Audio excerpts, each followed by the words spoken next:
Hello, everyone, and welcome to 30 Tips in 30 Minutes for Summer Associates. This program is brought to you by the ABA Law Student Division and the ABA Young Lawyers Division. I'm Christina Bolas, and I'll be serving as today's moderator. Joining me are Cabell Clay from Moore and Van Allen in Charlotte, North Carolina, and Perry McLennan from Hainsworth, St. Clair, Boyd, PA in Charleston, South Carolina. Thank you both for being here today. Cabell, can you start us off, please? Sure, thanks, Christina. It's actually Cabell, like it rhymes with Scrabble. It's an odd one, I know. But hey, y'all, I'm going to start off with some tips to orient to a new firm and office. And I'll go through about the first 14 tips, and then I'll hand it over to Perry to finish it out. So one, this is just a general tip, not even just in a new office and with your summer associate, but kind of more a life tip. Find a mentor. Find someone that you build a relationship with. And that they can offer you advice as you go throughout your career. I think a mistake that I see young lawyers make in finding a mentor is thinking that a mentor is somebody that's going to just right then and there start finding them a job or helping do something for them. And that's really not what a mentor is about. A mentor is about someone that you build a relationship with so they take an interest in you and then continue to offer advice. And maybe they happen to find, connection for a job down the road, but that should not be the focus. So two, receive software training. As we all know, technology is becoming more and more important in our practices and the practice of law generally. So understand wherever you are for the summer for your internship or summer associate position, find out what technology they have. Do they have timekeeping software? Do they have a certain automated voicemail system where you can get messages on your phones or your computers? Do they have certain doc review software? Find out what they have and try to go ahead and learn it. So three, learn the law. It sounds kind of intuitive, but what we mean by that is take on a wide variety of assignments as possible. So if you are at a, let's say, general practice firm, try to do something in real estate and corporate and finance and litigation.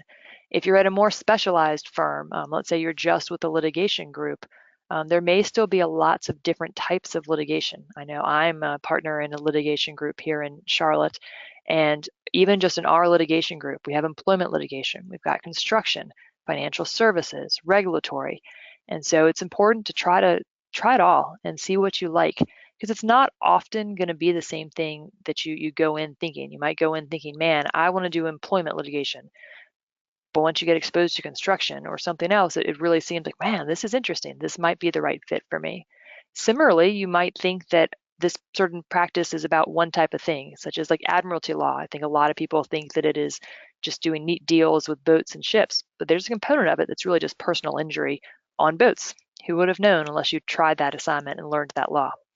So the next one is four, understand research economics. So as a summer associate or a young associate at any firm, a lot of your role is going to be doing research. And it's most firms often will have either Lexis or Westlaw or some sort of case search engine or repository. And typically those aren't free. So make sure you ask the firm, hey, how do we charge for this? Is it by the document I view? Is it by the search? Do we charge our clients? Do we have a flat fee? Figure out what the financial economics of it are so that you don't accidentally run up a huge bill and have to have an uncomfortable conversation. And similarly, even today, I always start with Google. It's a good place just to Google, see if someone's written an article on it, see just what your jumping off point for any research assignment is. But don't stop with Google. Google is not the last place you go. It's kind of to get some ideas. Then make sure you go check the case law or the statute itself all the way back to the original source and make sure you shepherdize it. So five, accept assignments. Make sure when you are getting an assignment that you are taking notes. I don't care how good you think your memory is. There's always going to be a little detail that you might overlook that's important. And two, by taking notes, it just shows that you are interested, that you're engaged, that you're paying attention. So make sure you take notes and ask questions. If you have no clue what the person giving you the assignment is talking about, how are you going to do the assignment? And so instead of spinning your wheels and wasting time, ask a question. It shows that you want to learn and you want to know what you're doing and you want to do it correctly the first time. So six, know who does what. There are a lot of different people in the firm that have different responsibilities, often non-lawyers. So for my firm, for example, we have a chief financial officer who is just in charge of managing budgets and making sure everything stays in line. Similarly, we've got HR who handles more paperwork and benefits and that kind of stuff. So make sure you understand what everyone in the firm does and how they fit in.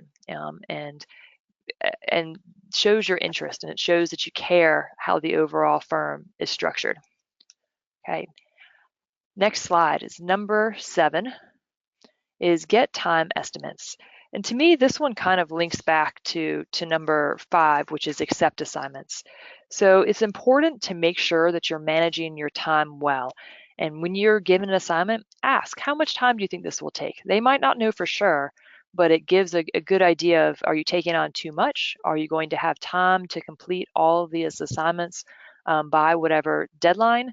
And it makes sure that you don't overcommit yourself so that you can do a good job. Similarly, along that lines with deadlines, communicate. If you have any doubt that you're going to be able to meet the deadline that was given to you. And so let's say the partner gives you an assignment today, it's Tuesday, and they say, hey, I really need this by Friday. They probably haven't just picked that as an arbitrary deadline. They probably picked Friday because on Monday or Tuesday, they need to then give the work product over to the client.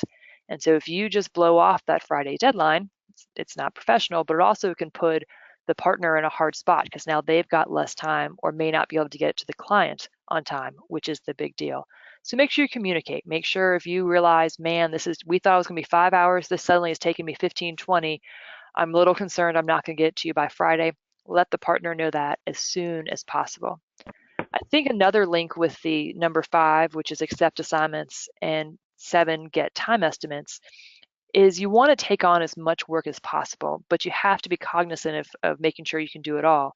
So I advise associates to, if someone's like, hey, do you have time for this project? A lot of times you don't want to say no because you want to be eager, you want to be appreciative of getting the work. So consider more of a yes, but I have these other things I have to do this week.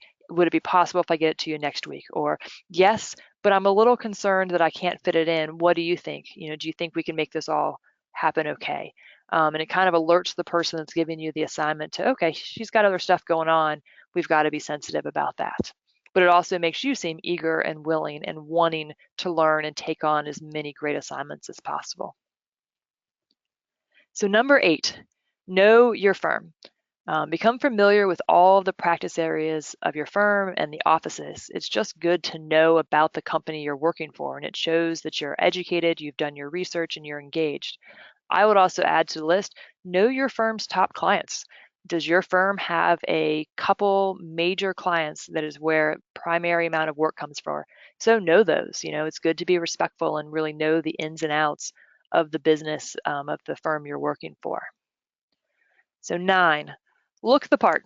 You want to dress neatly and conservatively so that if you ever have a last minute opportunity to go have lunch with a client or go to court, you don't have to say, no, I'm not dressed appropriately. But also look around at what your office is, and you want to kind of gauge what are the more senior attorneys, what are the other people who've been there a while, what are they wearing? Is it common that, okay, Fridays we dress down, but to them dress down means khakis, not jeans? Find out what the culture is and make sure that you are conforming yourself to that. But I would say when in doubt, go on the conservative route. And even if you don't want to wear a suit, every day, and that's not your culture, try to have a blazer on the back of your door that you could always toss on over your outfit, kind of just a good neutral one, if that made it more, made you look more conservative and business-like for a last-minute meeting. Number 10, incorporating assigning attorneys' styles. So you're going to learn very quickly that everybody you work for has their different preferences, their different desires, how something is done. And so pay attention to that and try to conform what you are doing to their preferences. And sometimes other first or second year associates, people who are already there, can kind of give you the tips. I mean, like, wow, partner Joe over there, he doesn't want a long summer email. He wants 2 sentences that give him the answer and then attach a case that he can read on his own. Or Susan over there, partner, on the other side, she really wants a long typed out narrative that she can then just send on to her client. And so it's always good to figure out what the desired end product and preferences of the person you're working for is, and try to make your work conform to that. It just shows that you're engaged, that you're paying attention, and you're savvy enough to make sure that you're trying to keep everyone happy. And it can be tough, especially to keep track of. But ask around. Go ask, especially if you have now in your firm people who are attorneys but were a Summers. Man, when you were a Summer, what did you do for this partner? Oh, he really liked this, or he hates that. Use the people around you. 11, be respectful. I see so many law students come in and they kind of ignore the staff, and that is a huge mistake. The staff can make your career or they can break it.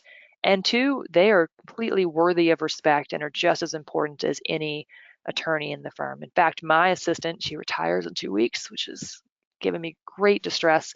But she's been doing this for 3 times as long as I have. And so my first day as a first year associate, she was like, Cabell, what do you want me to do for you? And I'm like, I don't know, Karen, teach me. And so they have a lot to offer and a lot that you can learn from longtime experienced staff, whether it's secretaries or paralegals or even document clerks. But bottom line, treat everyone with respect. Everyone you should be courteous to, you should be appreciative of, and you should not treat anyone like they owe you anything, because they don't. And if you do treat someone poorly, I promise you word will get back to the hiring decision makers, and that will weigh negatively on you. I know when I'm looking at hiring a summer associate, I always ask my assistant and the paralegals and the staff, what'd you think? How were your experiences this summer? And if they had concerns, then that's a huge red flag for us in hiring that person. 12, solicit feedback. I mean, part of it you're there, right, is to get a job, but also you're there to learn. You're there to just learn as much as you can. And if you aren't getting feedback on the work assignments you do, whether it's good or constructive criticism, then you're not making the most of your experience. So ask for it. Sometimes attorneys get busy and don't think to sit down with someone and say, oh yeah, here's what's good, here's what's bad. And so go and follow up with the attorneys that you've done work for and ask, hey, do you have any feedback for me? Is there anything I could have done better? Is there anything I did particularly well? What should I look for in the future to continue to improve? And accept that feedback and be appreciative of it, be respectful on getting it, and incorporate it into your to your next assignments. And I think showing that you want to learn and having that great attitude that I am here to learn, no matter what assignment you give me, I'm going to make this a learning opportunity, really goes far in showing that you're a team player and have a good attitude and are someone that they would want as a lawyer. And this falls right into number 13, which is learn from your mistakes. If you get feedback that you made a mistake or that something didn't go well, how you react to that and how you move forward to that is probably even more important than the fact you made a mistake. And so, going, yeah, I see, I'm sorry, that won't happen again. And then changing what you do in the future is all with a good attitude. It shows that you have the maturity to be part of this practice, because everyone at some point is going to make a mistake. Everyone is going to have a typo in something or misread a case. There's always going to be mistakes. And you're law students. You're not expected at this point to know everything, but it's all about how you learn from it. Similarly, if you make a mistake and you find out later you made a mistake, go tell the person that you're working for immediately. There's nothing worse than hiding it, because we can only fix it if you tell someone about it. So make sure you go tell them. It's sometimes a hard conversation, but they will have more respect for you for telling them than putting your head in the sand and just pretending it didn't happen, because it'll come to light eventually, and then it may be even harder to fix. So finally, for mine, is socialize with caution. So summer programs, you're going to have lunches, you're going to have dinners, happy hours, be put in social situations. And often, you should relax and you should try to get to know the people that you are working with socially, because it's important that you're working with people you like. But be careful, because this is a job interview. It's a very long job interview. And if you can't be trusted to not overindulge or hold yourself in a proper social setting, it's going to be questionable about whether they could put you in front of clients later, or would I want to go on a business trip with this person. So make sure that you're just cognizant of it. And I'm not saying if you are someone who likes alcohol, that you don't have a glass of wine if that's what other people are doing at dinner. But know your limits, and when in doubt, don't have that extra glass of wine. Make sure that you feel that you never want to wake up the next day going, ooh, I really wish I hadn't said that to the hiring partner last night. That's not good. And so just be cautious of it. So those are the first 14 tips that I have, and I believe I am now turning it over to Perry. Thanks, Cabell. Very much appreciated. Hey, everybody. Thank you for joining today. My name is Perry McLennan. I'm an attorney in Charleston, South Carolina with Haynesworth Sinclair Boyd. I thought Cabell did an excellent job with those first points. I did have two quick things to add on those last two. One was about learning from your mistakes, and mine wasn't necessarily a mistake as much as one assignment I had when I was a law clerk I just didn't do a very good job on. And the partner of the law firm was very quick to point out that he didn't think it was the quality level of an attorney at the firm. And I basically took that advice. I got on the memo very quickly, redid it, kind of devoted my full effort and attention to making it better. And he thought, I think, a lot of the way I handled that criticism. So I definitely agree with learning from your mistakes. And then as far as socializing, I agree with, making sure you don't drink too much and watching your behavior. I told our summer associates this yesterday when I did office protocol for our office. There's the famous Woody Allen quote that 90% of success in life is showing up. I'm a big believer in that, and I do think that when attorneys invite you to things, you need to go. You need to say yes, no matter what it is, unless it's, obviously there are going to be situations you can't, but to the extent possible, you need to make it work with your schedule. So with that, I'll turn it over to the next couple of tips.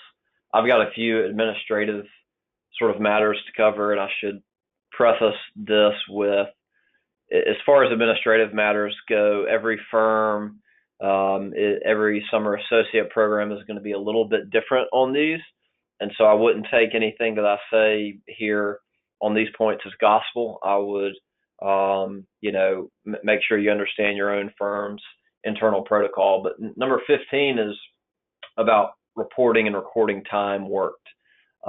This is a really good practice to get into for a few reasons. Number one, it gives you practice for doing it when you become an attorney, for recording your time, reporting your time, and billing it to clients. You may think as a law clerk that, none of my time is going to be billed to the firm's clients. That's not necessarily true. Many firms don't. Some firms do. Some it just depends on the particular partner, the assignment, or whatever the case may be. But you definitely want to give the partner you're working for the option to bill your time. And so report all your time, even if you think that it's too much. I think I'm still guilty of this. We all think sometimes we spend too much time on an assignment, but I think the partners at your firm will understand that it's going to take you a little bit longer. So just record all of the time that you do, and maybe give the attorney that you're working for a heads up that, hey, I think maybe this was a little bit more time, but I'm going to record it anyway. Okay, number 16, utilizing a calendar system. This is a good thing to do for a number of reasons. Sort of going back to, time management and prioritizing your work, I think is one of the most valuable skills a lawyer can have and a summer associate can have. If you use Outlook or whatever your firm uses, utilize the calendar to remind yourself of, firm events and functions that you need to go to, as well as setting sort of, internal reminders to yourself about when assignments are due so that you can prioritize your work. All right. Number 17, reading time reports. As with all of your work, before you turn it in, I would review your time reports before you submit those. Make sure that you're reporting what you do in a way that accurately describes what you did as best as possible. is as detailed as possible, doesn't contain typos, those types of things. And again, if you think that, gosh, I just spent 20 hours on this project when it probably should have been 1 hour, just give the lawyer a heads up and say, hey, just letting you know, I'm, for internal purposes, I'm, recording that I spent 20 hours on it. I know that's probably a lot, but just giving you a heads up. And I think that'll go a long way. All right, next slide. Okay, 18, organizing work. We've hit on this, I think, a few times. This tip is specifically focused on organizing files within the firm. And again, every firm will have a different structure as far as how they organize their files. But if you're working on a file, make sure that you're following the protocol for that file. So if you're doing a memo, make sure that it's saved in that file and not your personal file, not some other case file, so that the attorney can easily find it. You want to make the attorney's job easier. You don't want to make it difficult for them, and so kind of have an understanding of your own firm's case system. Number 19, needless to say, do your best work is, one of the 1 or 2 most important tips, and it's very obvious, but I do think at the same time, I'm not sure you can hit it home enough. Your work product, as well as your behavior professionally, are going to be the 2 most important things that you're judged on. And so I think the main thing I would stress on this point is make sure that you're devoting the adequate time that you think you need to. Maybe spend a little more time double checking. Certainly proof your work. I think, sending a simple letter or an email with typos could be one of the worst things that you do. So read an email before you send it. Take the time to print out that memo and do another proof of it, by hand, looking at it instead of looking on your computer. Just those sort of things, taking those extra steps to go above and beyond, I think will go a long way. Number 20 is about creating a file format, and I think the point I would make here is maybe slightly different from what's on your screen, but it's creating a research memo style format that you feel comfortable using and is what the firm typically uses. They may give you a standard memo to use for your research, or oftentimes you can go into the online database and find what previous summer associates have done or what associates of the firm use for a research memo and follow that. And always ask a partner or an associate at the firm if you have a question about, hey, do you want a simple email for this research assignment summarizing the law? Do you want me to just shoot you the copy of the case? Do you want me to do a full sort of research and brief on this? I would always err on the side of formality with doing memos, but sometimes an attorney might tell you to do a different type. So, all right, next slide. Okay, number 21, keeping a list of major projects you completed. Everyone is probably going to have an exit interview, and those exit interviews, the attorneys may want to talk about, hey, what did you work on this summer? What did you like? What did you do? And it's not a good look if you say, let me think back. I'm trying to remember what I did. I think it's a good idea to say, I researched this issue. I went to this with this person. These are some of the things I did. If it's work product, I remember one summer that I worked as a summer associate. I spent almost all summer off and on working on a big project, and I put it together into a pretty substantial research memo. And I got permission from the firm, and I used that as a writing sample for school or for interviews or something like that. So there are potential uses for your work product beyond its internal use at the firm. Of course, you must get firm approval if you use any of those, but it's a good idea to sort of keep a running list of what you're doing for the firm. Number 22, indicating satisfaction. When you work on an assignment that you really enjoyed, tell the attorney that you enjoyed working on the project and would love to work with them again. And this goes back to Cabell's point about identifying what practice area of the firm you're interested in and seeking out that type of work. If you particularly enjoyed doing something, let the attorneys know. Tell them that you love doing this type of work. You enjoyed, attending this mediation or preparing this pretrial brief. Are there any other ones that you can work on? Attorneys really appreciate that sort of proactive behavior. Okay, number 23, recognizing your internal clients.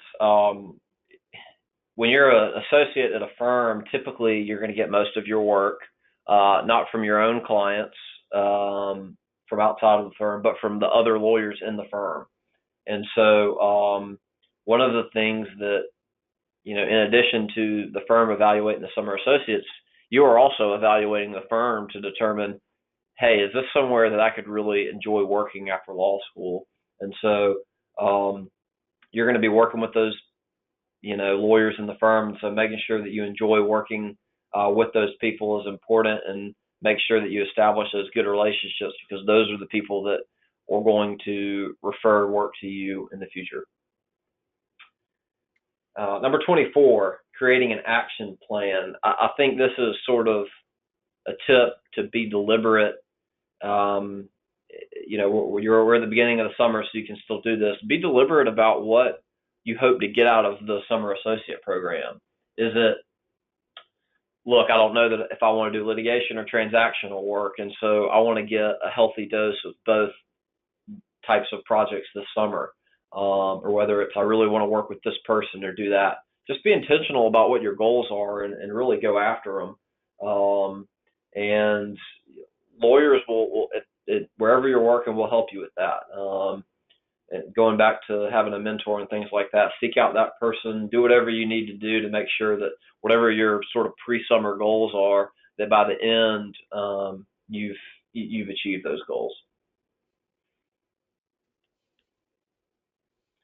All right, so number 25, join bar associations. We're obviously on a American Bar Association webinar, and so y'all all have established a willingness to do this a little bit, but get involved with local activities. I think most states have a young lawyer organization. A lot of counties and cities and have young lawyer organizations as well.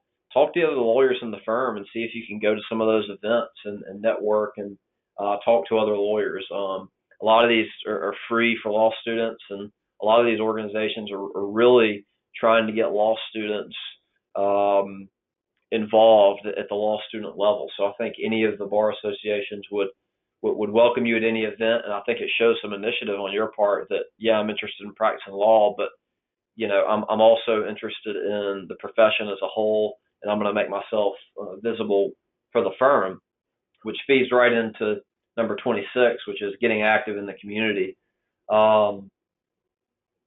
We could spend a whole webinar on the benefits of getting active in the community as a law student or a young lawyer.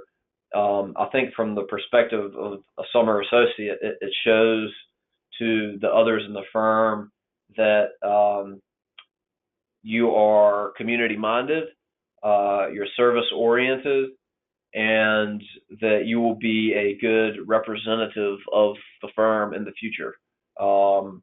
Law firms love to send summer associates as or regular associates, I should say, as sort of faces of the firm at events all over town. And if you show that willingness to do that as a summer associate, I think that will go a long way to making a good impression. Okay, network inside the firm. Number 27, I think this is one of those things that we definitely tell our summer associates, is that at the end of the summer, lawyers are going to ask, okay, what did you think of this person? What did you think of that person? And if some of the lawyers in the firm, particularly at one, an office my size of, 25 lawyers, if somebody says who, or I don't know who that person is, I didn't see them, they never came and talked to me or whatever, that's not a good look. So definitely network inside the firm, get to know the other lawyers. If there's somebody you haven't had a chance to work with or meet, be proactive about doing that. Number 28, be the first one in the office is kind of the old school, first one to arrive and last one to leave. I would say, don't be overly competitive with your fellow law clerks and try to beat them in the office by 5 minutes. But if the partners at the firm tell you that the summer associate program is, you're expected to be in the office 9 to 5, definitely make sure you're there 9 to 5 and get there early, particularly if you've got enough work to do. Sort of go above and beyond that. I think that's a good sort of rule of thumb. Okay, number 29, be on time for meetings. This is again another great rule and a great practice for court. If you're a litigator and you go to court often, judges don't expect you to be on time. They expect you to be early. You never know what's going to happen, and so there's really only two types of time: on time and late. This says be on time for meetings. I would be early for meetings. And if you need to, bring some reading material, bring something to do while you're waiting, go for it. But Cabell and I were chatting briefly before we started this, and one thing I think we both agree on is that, if you're playing with your phone or you're doing something like that to kill the time, make sure when that meeting starts that you're not on your phone, and you don't look distracted. And that goes the same if you're, attending trial with, or you're attending a motion hearing with another lawyer and you're killing time waiting for it to get started. Don't just sit there with the other lawyer and scroll through Twitter. Use that as an opportunity to sort of get to know the lawyer and chat them up with, ask them questions about whatever it is that you're there about. Finally, number 30 is mastering time management. This is, again, I think I've made this point a couple of different times, but, sticking to a daily routine and sort of getting your time management down. Everybody sort of has a different philosophy in how they go about it, but it's one of the most important skills that you can have as a lawyer. And as a summer associate practicing in a firm, it's a wonderful opportunity to sort of get in that habit. So I would encourage you to sort of establish a routine and work on your time management skills throughout the summer.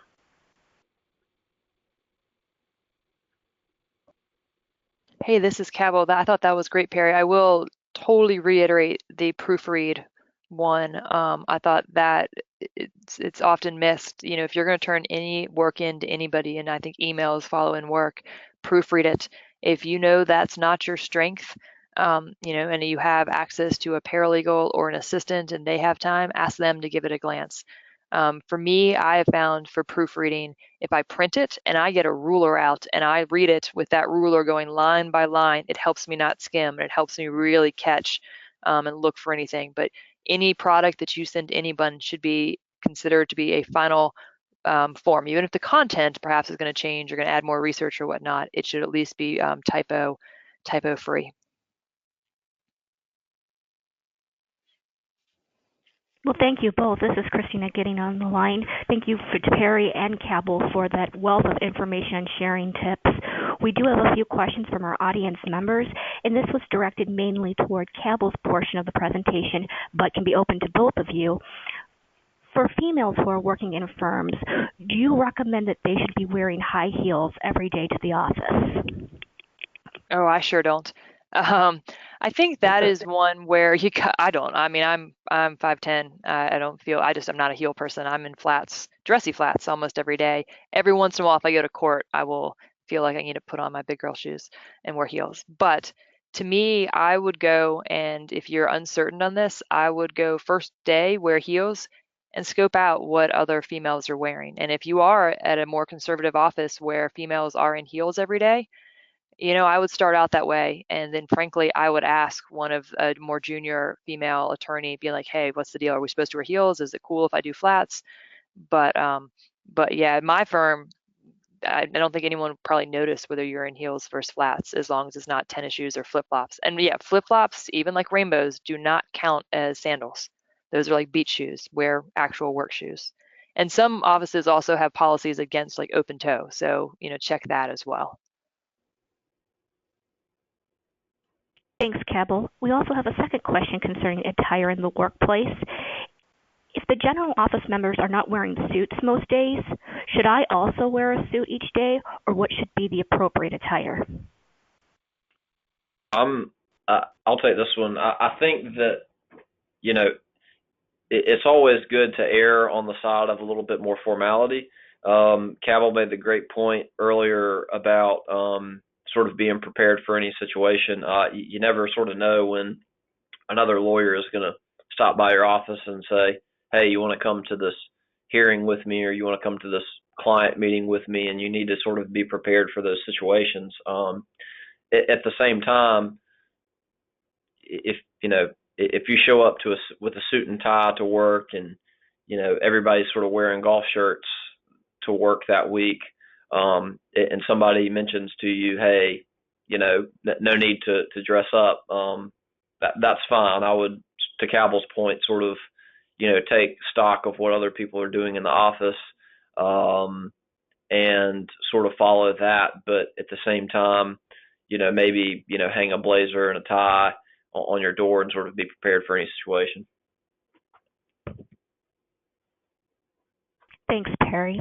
Turning our attention to point number 6, knowing who does what. Can this also apply to government agencies? This is Cabell. I can take that one. Definitely. I think it applies into anywhere you are going to work, whether it's a government agency, whether you're clerking at a courthouse, whether you are with a business for the summer or a law firm. I think knowing who does what, who, if you have questions, or the person to go to, what the structure of the organization is. For example, even in an agency, let's say you have a question about parking, where you're supposed to park, or you didn't get a parking pass. It's probably not something you want to go pester the most senior lawyer in charge about. Whose division is that? Who do I go to? Is that HR? Is that benefits? Is that recruiting? And so trying to get just a good handle on kind of the org chart and who's in charge and who does what, I think applies wherever you are working, in whatever type of environment, maybe minus if you are literally at a solo firm with only one attorney. That's that one. The other attorney does it all. Here's another great question. What should I do if I get an assignment that I have no idea how to approach? For example, if I have a document like a contract, how do I approach someone for a transactional assignment? I think one tip that I always tell, number one, I would not be afraid to ask the attorney who gave you the assignment for to point you in the right direction on some of that. If that attorney sort of shows an unwillingness to help you out in that regard, or you've sort of asked and you still need some guidance, find out the associate who works with that partner and ask that associate. Ask the paralegal or the legal assistant or whoever it may be for some guidance. Another thing that you can do for a place to start is utilize the firm's, file system. So we have the ability, our summer associates have the ability to, look up and they can search our electronic file system by author, so they can look up what that attorney has previously drafted. And so if they're asking you to draft a lease agreement and you have no idea where to start, you should be able to find a lease agreement, hopefully somewhere within their file system, that you can sort of use as a go by. And Perry, I think that's a great point, even going back to the point about knowing, and catering your work product to the person you're doing work for. If the firm you are with has a document management system like Perry does, my firm does, and, if I were to give a summer associate assignment and ask them to draft, let's say, requests for production or interrogatories in a discovery matter, I would tell them, go search the system and find some I've already done. There's no need to reinvent the wheel. Use that and just cater them to our case. And so you can kind of learn preferences that attorneys have by checking that system and seeing what they've done before. And I fully agree that if you're not getting the kind of direction you need from the person giving the assignment, go ask some of the other junior associates or mid-level associates that work for them. Go ask the paralegal or even assistants, who've been around for a while, because they probably have an idea and can point you in the right way. Don't just sit there and flounder or guess. Thanks. That's really sound advice, Cabell. Concerning the first day on the job, what would you advise to bring with you? Should you bring a specific bag? Is a briefcase necessary? What are your thoughts? For a female, I would bring a purse that is big enough to fit a legal pad in, and a pen. And I'd show up basically just with a pen. Although most places you'd hope there'd be one there.